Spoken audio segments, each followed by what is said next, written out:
Assalomu alaykum, qadrli kanalimiz obunachilari. Bugun biz sizlar bilan 6-sinf qadimgi dunyo tarixidan ko'rib chiqamiz. Birinchi navbatda test ishlayotganda testdagi savolga to'liq e'tibor berish zarur.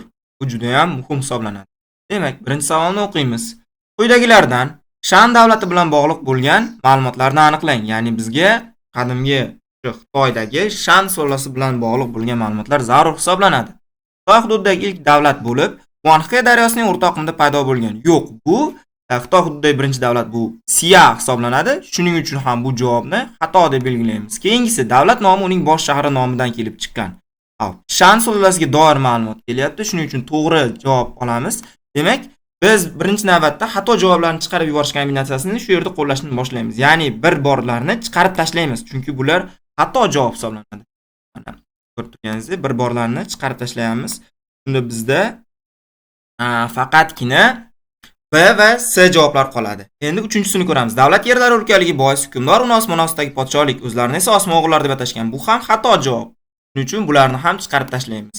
Va bizda 3 bor javoblar chiqib ketsa, C ham chiqib ketadi va o'z-o'zidan D javob qoladi. Ko'rib turganingizdek, siz o'zingizni vaqtingizni xato javoblarni chiqarib tashlash usuli orqali saqlab qola olasiz. Demak, qolgan testlarni ham xuddi shuni ko'rib chiqishni davom etamiz. Quyidagi mulohazalarni tahlil qilib, nuqtalar o'rniga kerakli ma'lumotni to'ldiring, ya'ni ma'lumotni qo'ying. Demak, misol uchun deyapti, birinchisida xurmo hayot daraxti, bu Mesopotamiyada deyilyapti. Ikkinchisida suv soati qadimgi Misrda deyilyapti. Keyingisi, uchinchisida esa seysmograf bilan xudolarsiz din. Ya'ni bu seysmograf bu Xitoyda, xudolarsiz din, ya'ni buddizm, bu Hindistonda. To'g'ri javob B bo'ladi. Bu mantiqiy javoblarni to'ldiringga e'tibor berishimiz kerak. Nimasiga deydigan bo'lsak, asosiysi o'sha ma'lumotni aniq konkret bilishimiz zarur. Misol uchun seysmograf atamasi qaysi davlatga to'g'ri kelishi, misol taxmin qilib bu Xitoyga, chunki boshqa mamlakatlarda, misol uchun Mesopotamiyada yoki bo'lmasa mana bu Hindistonda seysmograf to'g'risida ma'lumotlar yo'q, Suriyada ham yo'q. Shuni oldik. Quyidagilardan qaysi biri boshqalarga nisbatan keyinroq yuz bergan, ya'ni kechroq sodir bo'lgan voqeani topamiz. Hind daryosi vodiysida shaharlar tez-tez ro'y berib turuvchi toshqinlar, o'rmonlar va changalzorlar kengayishi natijasida zavolga yuz tutib, butunlay vayronaga aylandi. Bu miloddan avvalgi 18-asr bo'ladi. 18-asrga oid ma'lumot. Demak, shoh yo'li deb ataluvchi savdo yo'li qurildi. Bu Doro birinchi davriga to'g'ri keladi. Ya'ni bu miloddan avvalgi demak 6-asr bo'ladi. Miloddan avvalgi 6-asrda sodir bo'lyapti bu voqea. Keyingisi, Falastin hududida Isroil podshohligi vujudga keldi. Bu miloddan avvalgi 11-asr hisoblanadi. Miloddan avvalgi 11-asr. Keyingisi, Assuriya qo'shinlari Midiya va Bobil tomonidan tormor etildi. Bu miloddan avvalgi demak 605-yilda sodir bo'lgan edi. Bu asrda emas, bu 7-asr bo'ladi. Keling, shuni yana aniqlashtirib 7-asr deb ham yozib qo'yamiz. 7-asr deb qo'ya qolaylik. Qaranglar, bularning ichida eng oxirida keyin sodir bo'layotgan voqeani bizdan so'rayapti. Chunki mana savolda aytilgan, nisbatan keyinroq, ya'ni orqaroqda yuz bergan voqeani belgilang deyapti. Biz bu yerda shoh yo'lini olamiz, chunki u miloddan avvalgi 6-asrda dunyoda etilgan. Keyingisiga o'tamiz. Qaysi davrda odamlar qabilaga birlasha boshlagan? Qabilaga, ya'ni qabilaga birlashish jarayoni. Bronzada ilk urug' jamoat tuzumi patriarxatga o'tishi bilan nihoyasiga yetgan. Shuning uchun buni chiqarib tashlaymiz. Mezolit davrida yoki neolit davrida o'zgarish bo'lmagan, asosiy o'zgarish so'nggi paleolit davrida bo'lgan. O'sha davrda ilk o'sha urug'lar paydo bo'lishi jarayoni bergan edi. Shuning uchun to'g'ri javob deb olamiz. Xo'p, quyidagi rivoyat qaysi davlatga oid ekanligini aniqlang. Quyosh ma'budi har tongda oltin aravachada osmon bo'ylab yo'lga tushadi.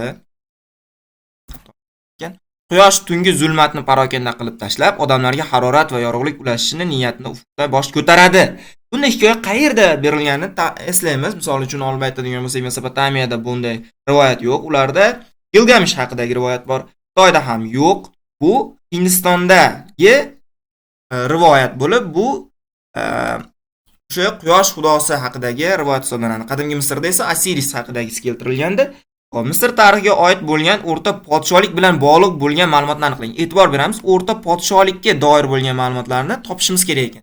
Janubiy Falastin va Nubiya shimoli Misrga qo'shib olindi. Bu to'g'ri javob. Haqiqatda o'sha davrda qo'shib olinganda, eslaydigan bo'lsak, Sinay qadimgi podshohlik davrida qo'shib olingan. Mana ikkinchisida berilyapti. Sinay podshohlik bosib olindi. Bu qadimgi podshohlik davrida. Demak, bu chiqarib yuboramiz. Endi yana yuqorida qo'llagan metodimizni ishga solamiz, ya'ni xato variantlarni chiqarib tashlaymiz. Ikki borlarni chiqarib yuboradigan bo'lsak, hop, A va B javoblar to'liq chiqib ketar ekan. Ikkalasini ham belgilab qo'yamiz. Bizda S va D javob qolyapti. S va D javoblar qolyapti. Uchinchisini ko'ramiz. Hop, ko'chmanchi Kiksos qabilalari Misrga hujum qildi. Ya'ni o'rta podshohlik davrida sodir bo'lgan miloddan avvalgi 18-asrda. Fir'avnlarni dafn etish uchun piramidalar qurildi. Piramidalar eslaymiz, qadimgi va o'rta podshohliklar davrida qurilgan. Endi 5-sini ko'ramiz.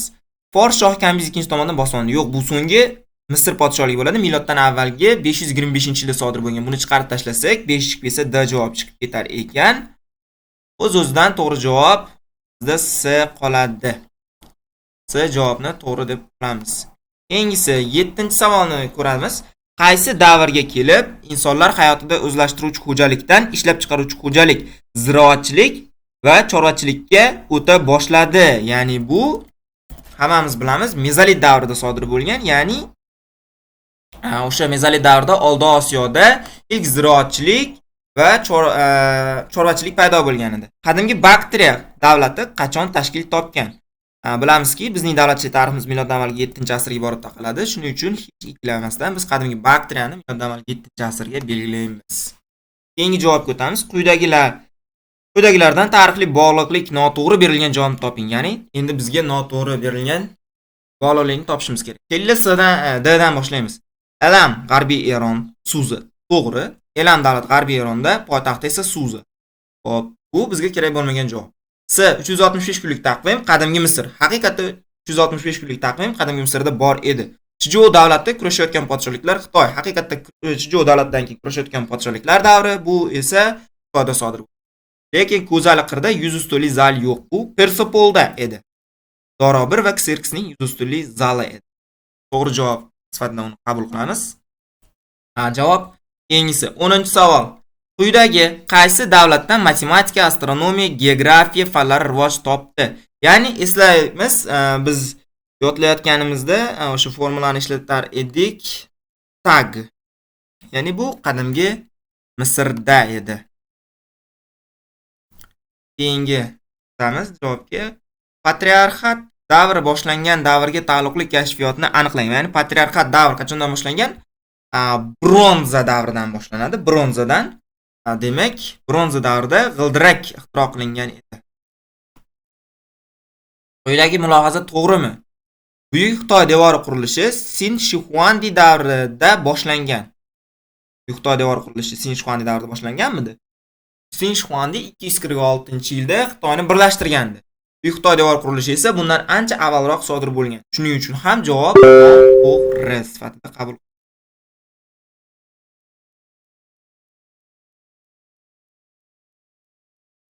Qaysi javobda quyidagi voqealar xronologik vaqtda to'g'ri berilgan? Xronologik vaqtni moslashtiramiz. Urartu davlati gullab yashnadi. Bu